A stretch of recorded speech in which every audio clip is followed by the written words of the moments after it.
दोस्तों नमस्कार नमस्कार। आज है 16 मार्च सन 2023।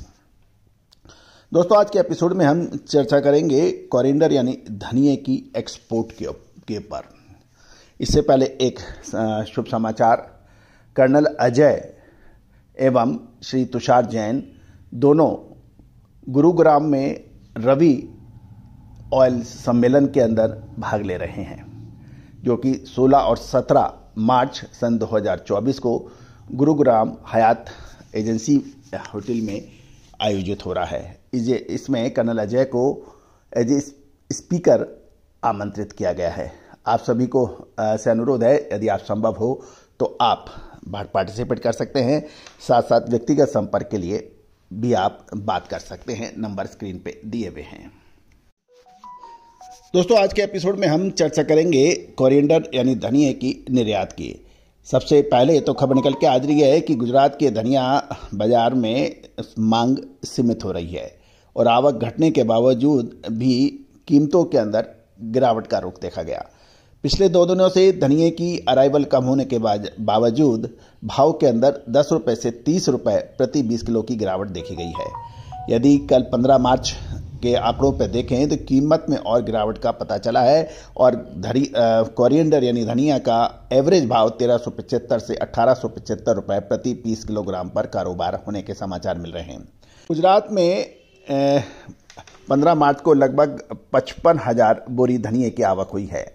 गौरतलब है कि प्रत्येक बोरी का वजन 40 किलोग्राम या माना जाता है। इसके बावजूद भी डिमांड के ऊपर एक प्रश्न चिन्ह लगा रहा।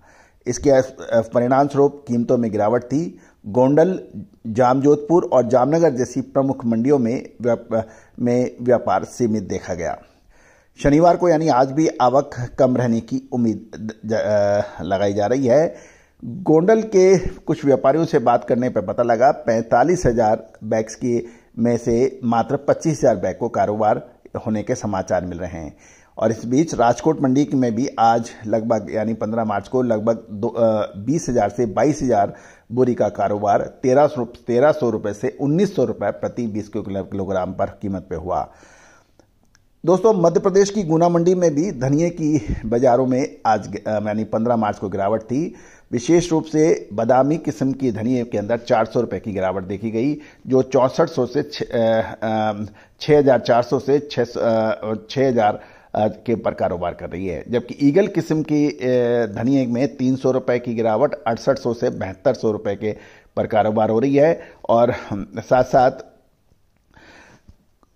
कुछ बाजारों में ये भी कहना है कि अभी धनिये की आवक अप्रैल महीने में प्रचुर मात्रा में हो जाएगी। राजस्थान का धनिया भी मंडियों में प्रचुर मात्रा में होगा, इसलिए खरीदार सीमित मात्रा में ही खरीदारी कर रहे हैं। लेकिन कोरिएंडर में यानी धनिये में स्कूटर क्वालिटी के दाम में 100 रुपये की तेजी दर्ज हुई है। ये 7500 से 8200 रुपये प्रति पर क्विंटल पे कारोबार कर रहा है। दोस्तों मध्य प्रदेश की कुंभराज मंडी में बादामी और ईगल किस्म की कीमतें स्टेबल देखी गई। अच्छी क्वालिटी होने के कारण स्कूटर की किस्में 100 रुपये की तेजी देखी गई और मध्य प्रदेश की कुंभराज मंडियों में ये 7200 से 7800 रुपये पे कारोबार कर रहा है। और लगभग कुंभराज मंडी में कुल आवक धनिये की लगभग 10,000 बोरी की रही। अब जानिए एक्सपोर्ट की क्या खबरें निकल के आ रही है। जो आंकड़े उपलब्ध हुए हैं उसके मुताबिक साल 2024 के जनवरी महीने में निर्यात यानी एक्सपोर्ट के डाटा धनिये की निर्यात में शानदार वृद्धि दिखा रहे हैं।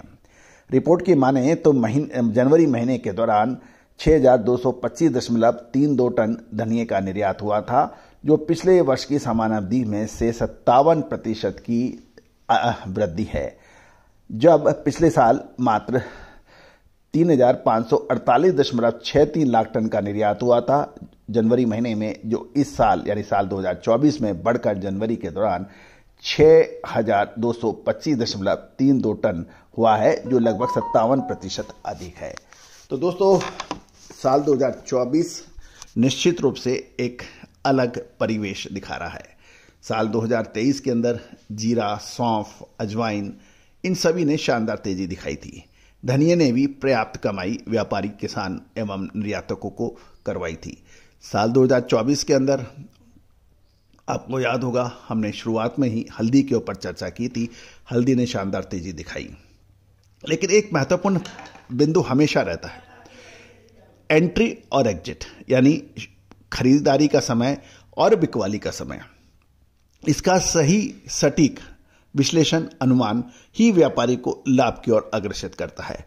यदि इसके अंदर सही समय पर आप एंट्री नहीं कर पाए, तेजी आने के बाद आपने एंट्री की और सुपर तेजी और उसके बाद बाजारों में से गिरावट और समय पे आप नहीं निकल पाए, तो आपका मुनाफा नुकसान में परिवर्तित हो जाता है।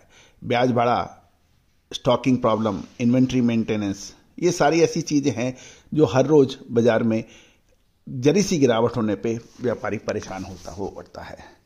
तो दोस्तों, न्यूज़ यानी खबर एक महत्वपूर्ण स्थान रखती है, लेकिन विश्लेषण उससे बड़ा स्थान रखता है। जिस प्रकार किताब छापने वाला व्यक्ति और किताब पढ़ने वाला व्यक्ति और किताब पढ़कर पास होने वाला व्यक्ति और पास होने से अधिक पास होने के बाद उस पढ़ाई का सही उपयोग करने वाला व्यक्ति ही सिकंदर कहलाता है। किताब कोई भी छाप लेता है, किताब कोई भी पढ़ लेता है, लेकिन सही उसका उपयोग करना वाला ही सिकंदर कहलाता है। और यही हमारा कहना है, ये हमारी चैनल की विशेषता है। आप आज ही संपर्क करें विशेष रिसर्च रिपोर्ट के लिए।